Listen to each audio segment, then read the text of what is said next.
सबरी और ऋषि मतंग की कथा। विवाह से पहले सबरी घर से भागकर दंडकारण्य वन में पहुंच गई। वहां मतंग ऋषि अपने शिष्यों को ज्ञान दे रहे थे। सभी उनसे बहुत प्रभावित हुई।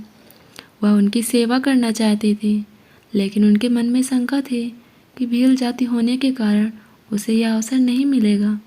वह चुपके से उनके आश्रम से नदी तक का मार्ग साफ कर उस पर साफ बालू बिछा दिया करती।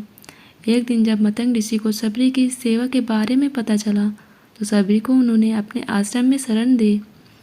जब मतंग ऋषि देवलोक को जाने लगे तो उन्होंने सबरी को बताया कि भगवान राम एक दिन इस आश्रम में जरूर आएंगे। तुम इसी आश्रम में रहकर उनकी प्रतीक्षा करना। सबरी ने प्रश्न किया कि गुरुदेव, मैं जानती हूँ आपका वचन सत्य होगा, लेकिन प्रभु कब आएंगे? मतंग ऋषि त्रिकालदर्शी थे। वह कहने लगे, अभी तो उनका जन्म भी नहीं हुआ। जन्म के पश्चात उनका विवाह माता सीता से होगा। विवाह के पश्चात उन्हें 14 वर्ष का वनवास मिलेगा।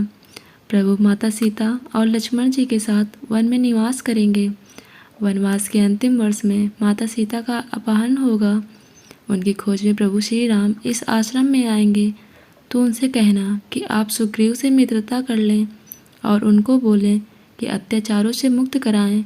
सबरी ने प्रश्न किया कि गुरुदेव, इतनी लंबी प्रतीक्षा कैसे कर पाऊंगी? मतंग ऋषि कहने लगे कि वह ईश्वर हैं। अगर उनकी इच्छा हुई तो काल के विज्ञान को परे रखकर कभी भी आ सकते हैं।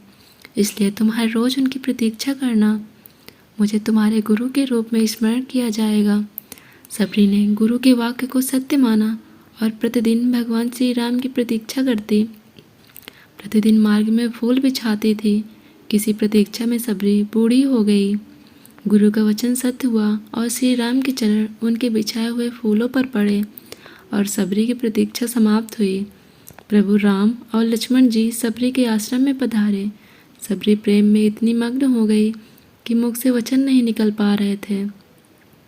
उसने दोनों भाइयों के चरण धोकर आसन पर बिठाया और स्वादिष्ट कंदमूल और फल खाने को दिए। सबरी कहने लगी, प्रभु, मैं अधम जाति की हूँ। मैं आपकी स्तुति किस प्रकार करूँ? प्रभु श्री राम ने कहा, मैं तो केवल भक्ति के ही संबंध मानता हूँ। मैं तुमसे अपनी नवदा भक्ति कहता हूँ। पहली भक्ति है संतों की संगत, दूसरी भक्ति है मेरी कथा प्रसंग, तीसरी है गुरु के चरण कमलों की सेवा, चौथी कपट छोड़कर मेरे गुणों का गान, पांचवी भक्ति मंत्र का जाप और मुझ पर दृढ़ विश्वास, छठी भक्ति है अच्छा स्वभाव, ये चरित, सातवीं भक्ति है जगत को से ही रम्य देखना, आठवीं भक्ति है जो मिल जाए उसमें संतोष करना और पराये दोषों को ना देखना, नवीं भक्ति है सरलता और किसी से छल न करना और हृदय में मेरा भरोसा रखना। इन नवों में से जिनके पास एक भी होती है वह मुझे अत्यंत प्रिय है।